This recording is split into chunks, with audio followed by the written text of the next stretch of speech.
विपत्तियां लोगों को मजबूत बनाती हैं। मजबूत लोग अच्छे समय का और अच्छा समय दुर्बल लोगों को बनाता है।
गीता में कर्म योग, ज्ञान योग और भक्ति योग के साथ साथ एक और योग का वर्णन, वो है समत्व योग।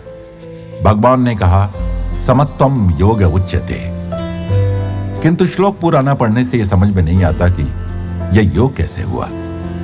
उससे पहले का भाग कहता है कि सफलता असफलता रूपी परिणाम में आसक्त हुए बिना अपने कर्तव्य कर्मों में दृढ़ता से बने रहने और फल से प्रभावित न होकर चित्त को शांत व लक्ष्य के प्रति एकाग्रता, समत्व को योग कहते हैं। यह समत्व कोई छोटी उपलब्धि नहीं है। जैसे शरीर पर तेल मला हो तो पानी नहीं टिकता, ऐसे ही जिसने परमात्मा को आत्म साक्षात्कार को लक्ष्य बनाकर और किसी भी वस्तु, व्यक्ति, परिस्थिति से प्रभावित ना होने की ठान ली हो, वो हर परिस्थिति में अपने भीतर जाने में सक्षम हो जाता है, मानो बाहर कुछ घट ही नहीं रहा। ऐसा महानुभाव योगी ही तो कहलाएगा। अम्मा कहती हैं कि अपने मन की समता द्वारा सब परिस्थितियों का सामना करने के लिए मन को एकाग्र करो, बलवान बनाओ, तभी हमें सर्वव्यापी परमात्मा का दर्शन होगा।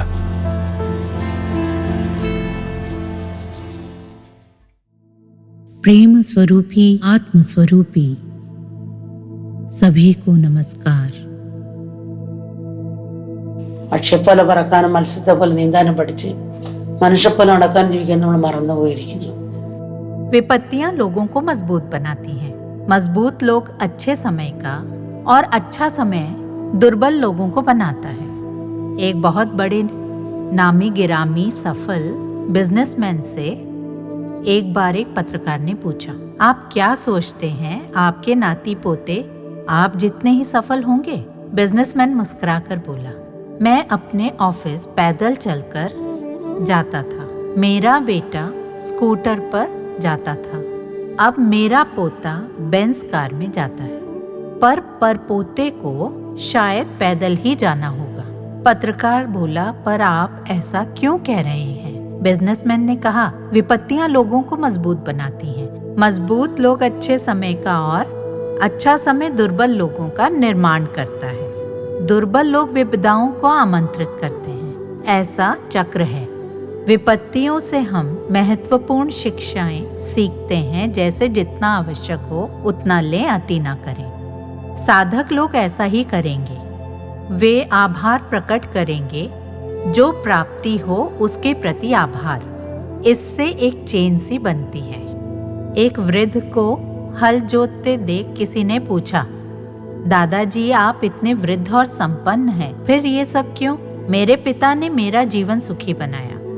मेरे कर्मों से मेरे बच्चों का जीवन सुखी बने, इसलिए मैं ये सब करता हूँ। साधक कभी निठल्ले नहीं बैठते।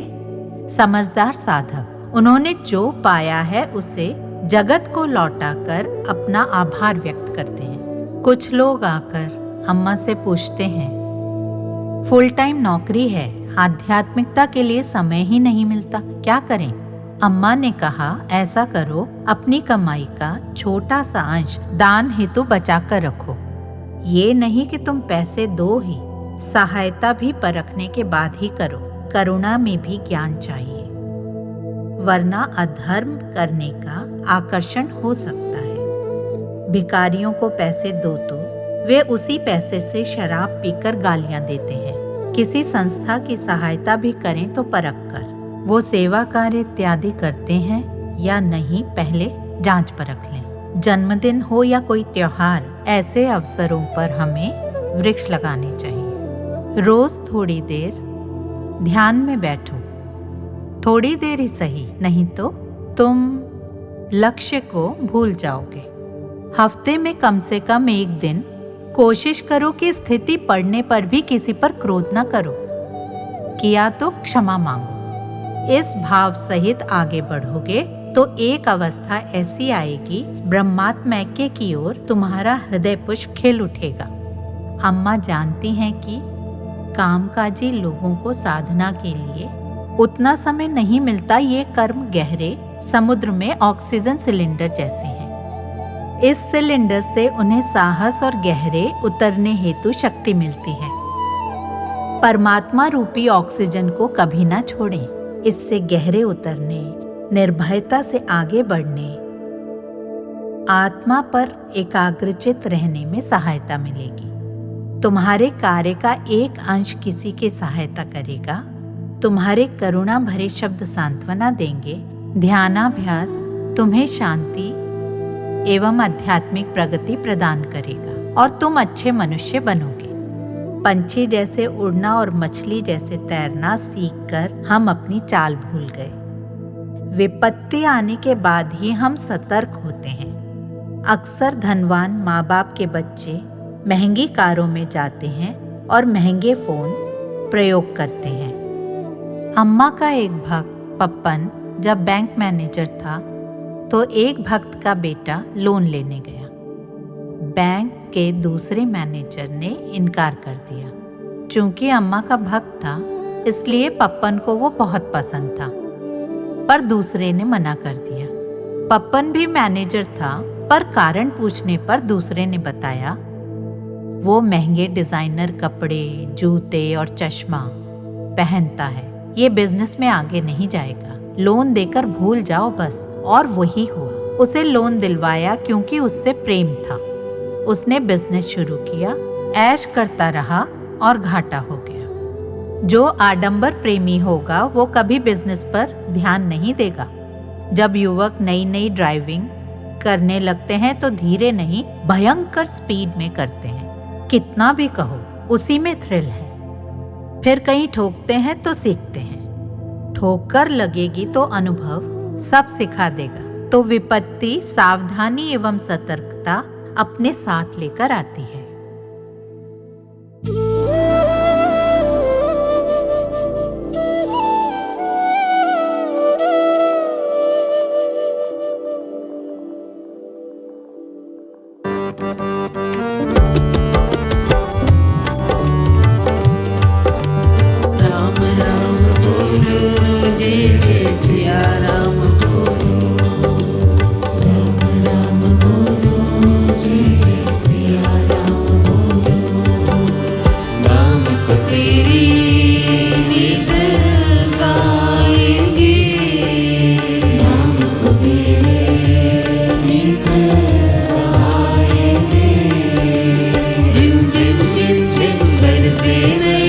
तरस बिना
कौसल्यात्मजरा पिता की वाक को पालने वाले कौसल्यात्मजरा रावण दंत को तोड़ने वाले अयोध्यवासी रावण दंत को तोड़ने वाले अयोध्यवासी कालात्मक परमेश्वर रामा जय जय जय राम भरद्वाज भगवाधिक रामा जय जय जय राम आए अवतार तेरे दरवे चोरी कर अंधेरे अब हर ले अंधेरे आए अवतार तेरे दरवे चोरी कर अंधेरे अब हर ले अंधेरे दानव भंजन दशरथ नंदन दीन वत्सलारा महेश्वर चाप बलद कर जानकी जीवन दानव भंजन दशरथ नंदन दीन वत्सलारा महेश्वर चाप बलद कर जानकी जीवन राम जय जय राम जय जय राम जय जय राम राम बोलो जय जय सिया राम राम बोलो जय जय सिया राम बोलो राम राम जय जय राम जय जय राम जय जय राम बोलो राम जय जय राम जय जय राम जय जय राम राम जय जय राम जय जय राम जय जय राम बोलो राम जय जय राम जय जय राम जय जय राम बोलो।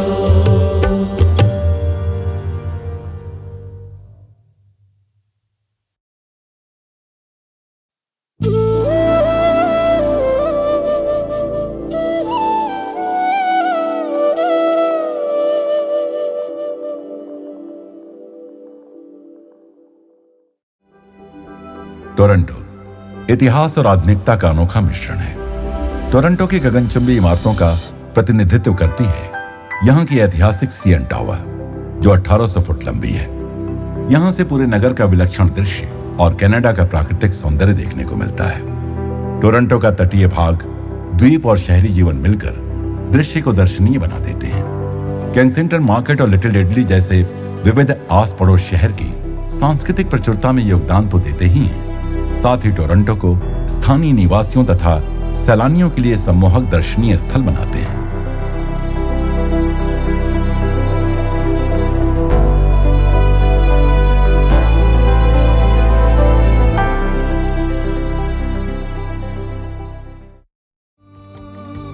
आज अम्मा के साथ रिट्रीट का दिन है। रिट्रीट एक अलग सा अनुभव है, जहां सबको अम्मा के साथ आध्यात्मिक चर्चाओं और कार्यों के लिए समय मिलता है। अम्मा सुबह जल्दी ही आ गई।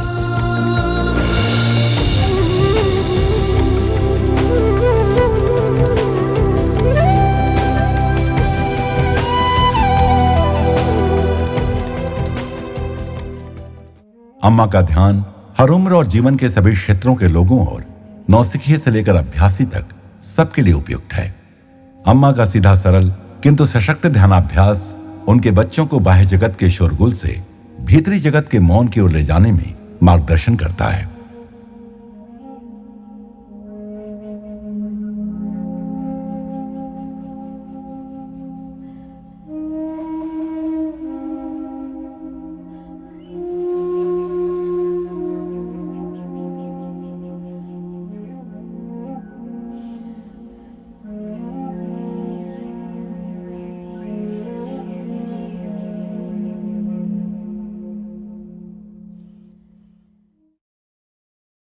अम्मा की एक बेटी ने अम्मा से पूछा, the irrationality of emotions. अम्मा अक्सर क्रोध त्यागने को कहती है, पर मेरी समझ में नहीं आता कि ऐसी दो धारी तलवार जैसी सहज भावना को दूर कैसे करे।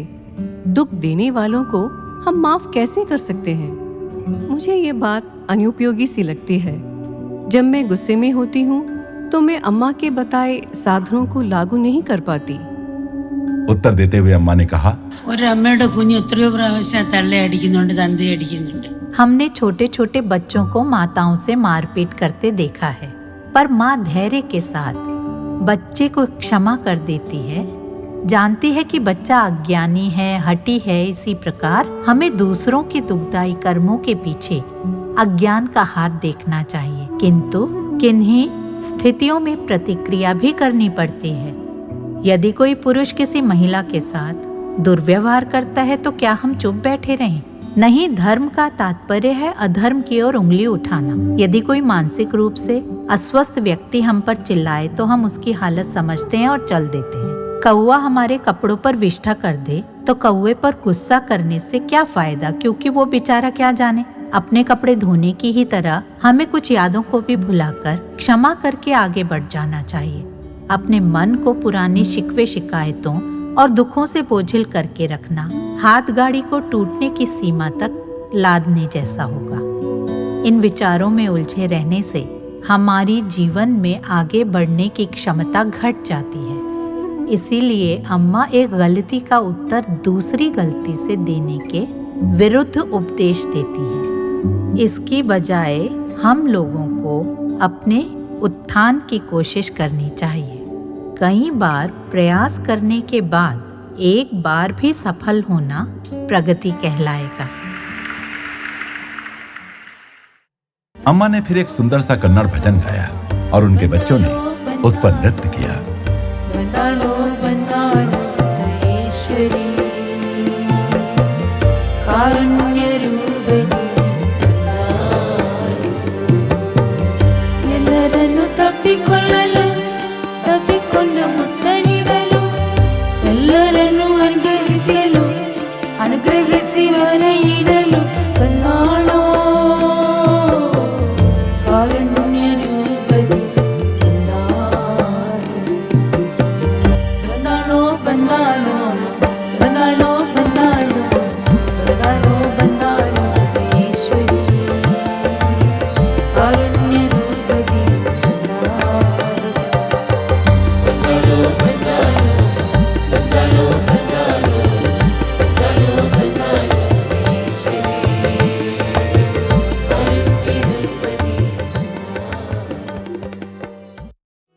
दर्शन से पहले अम्मा ने कार्यक्रम के लिए आए हजारों लोगों को प्रसाद बांटा।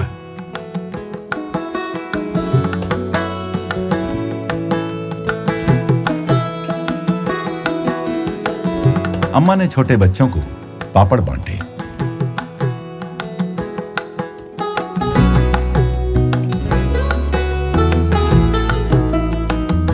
फिर अम्मा ने आइसक्रीम और पापड़ मिलाकर स्वादिष्ट मिश्रण बनाया।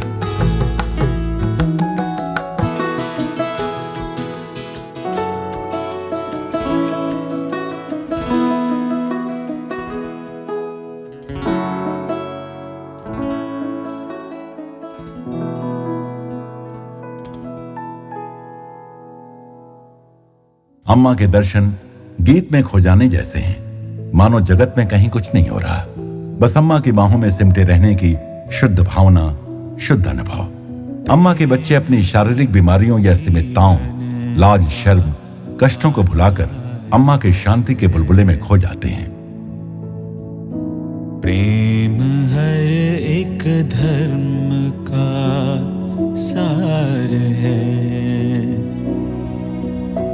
माने जो जग को प्रेम से परिवार है, करता हर बंदे को जो स्वीकार है, उपकार करता जो सबका सत्कार है। और कौन वो ईश का अवतार है, और कौन वो ईश का अवतार है।